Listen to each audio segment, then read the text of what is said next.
We all use knife to cut an apple, but what if I told you that there is a way to cut an apple with your hands? Hold the apple like this and put enough pressure on both sides of the apple and try to rotate it in the opposite direction. Then eventually the apple will just split in half. My hands are wet, that's why it slips every time I try. So make sure you have dry hands and apple. It's not that difficult as it seems. Hold the apple like this and use all the superpowers you have. It's gonna take some time and efforts, but it's worth it. It's quite difficult for the strong man like me, but I know that I can split it into half. Did you hear it?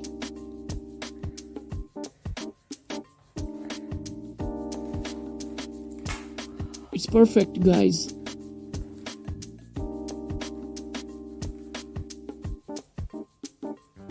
Maybe it was a luck, so I decided to do it again and again. Let's try if I can split this too.